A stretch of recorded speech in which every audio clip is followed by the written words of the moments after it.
কেন্দ্র ঝুলিয়ে রেখেছে দশকের পর দশক। রাজ্য সরকারের টাকাতেই হচ্ছে ঘাটাল মাস্টার প্ল্যান। এবারের বাজেটে সেই ঘাটাল মাস্টার প্ল্যানের জন্য 500 কোটি টাকা বরাদ্দ করা হলো। এতে ঘাটাল জুড়ে উচ্ছ্বাস। রাজ্যের অন্যান্য নদী ভাঙন রুখতেও হচ্ছে মাস্টার প্ল্যান, আর এর জন্য বরাদ্দ করা হয়েছে 200 কোটি টাকা। মুখ্যমন্ত্রী আগেই ঘোষণা করেছিলেন রাজ্যের টাকায় তৈরি হবে ঘাটাল মাস্টার প্ল্যান। সেই মতো কাজ চলছে। এবার রাজ্য বাজেটে ঘাটাল মাস্টার প্ল্যানের জন্য বরাদ্দ করা হলো 500 কোটি টাকা। ঘাটাল মাস্টার প্ল্যান প্রতি বছর বন্যা হয়, হাওড়া ভাসে, হুগলি ভাসে, মিদনাপুর পূর্ব ভাসে, মিদনাপুর পশ্চিম ভাসে। ঘাটাল মাস্টার প্ল্যানে 1,500 কোটি টাকা খরচ হবে। তার মধ্যে ইতিমধ্যেই আমরা 500 কোটি টাকা বরাদ্দ রেখেছি, আর 340 কোটি টাকা অলরেডি খরচ করা হয়ে গেছে।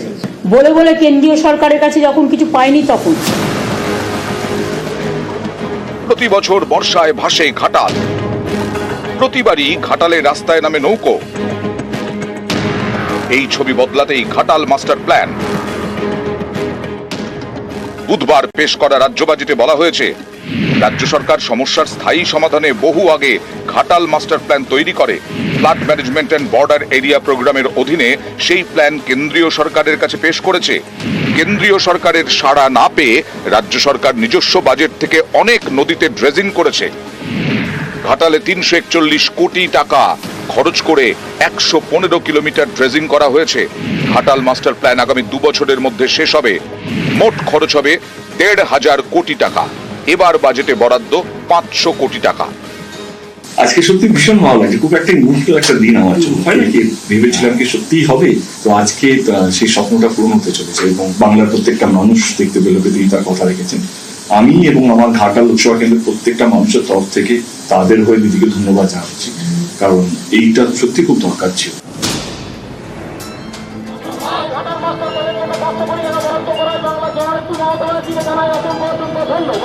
$500 কোটি টাকা ঘাটাল মাস্টার প্ল্যানের জন্য বরাদ্দ করা হয়েছে। এর জন্য ঘাটালবাসী হিসেবে আমরা খুবই খুশি। আমরা এই বন্যা এবং জর্জরিত থেকে মুক্তি পাবো আগামী দিনে, এটাই আশা রাখছি। আজকে দিদি যে 500 কোটি টাকা বরাদ্দ করেছে তার জন্য আমরা খুবই খুশি।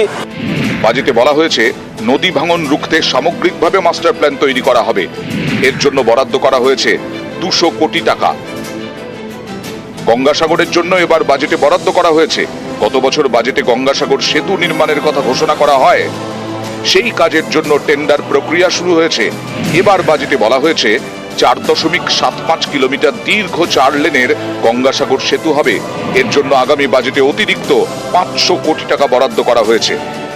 গঙ্গাসাগরে 1 পয়সাও কেন্দ্রীয় সরকার আমাদের দেয় না, এবং গঙ্গাসাগর কিন্তু পার হতে হয় জল দিয়ে, একটা একটা করে মানুষ করে পার হতে হয়, এবং কোটি মানুষের উপর আসেন ওখানে। সেই জন্য তাদের জন্য আমরা একটা 4 লেন বিশিষ্ট সেতু করে দিচ্ছি। 1 বছরে তো সব টাকাটা খরচ হয় না, ডিপিআর হয়ে গেছে। 500 কোটি টাকা এবার বাজেটে খরচ হবে এবং নেক্সট বাজেটে আবার টাকা পাবে। আমাদের এটা আমাদের সীমা নেই, এত সুন্দর কষ্ট থেকে আমরা বেঁচে যাচ্ছি। তাদের গাড়ি এখানে আসতে হবে, আর আমাদের ফ্যাসিলিটি চিন্তা করতে হবে না, খুব সুবিধা হবে। এদিন বাজেটে এও বলা হয়েছে, বিভিন্ন নদীর মধ্যে এবং নদী ও জলাভূমির মধ্যে সংযোগ স্থাপন তৈরি করা হবে। এতে কর্মসংস্থানের সুযোগ তৈরি হবে। মুখ্যমন্ত্রী এই প্রকল্পের নাম দিয়েছেন নদী বন্ধন। এই প্রকল্পের জন্য 200 কোটি টাকা বরাদ্দ করা হয়েছে। নিউজ 18 বাংলা।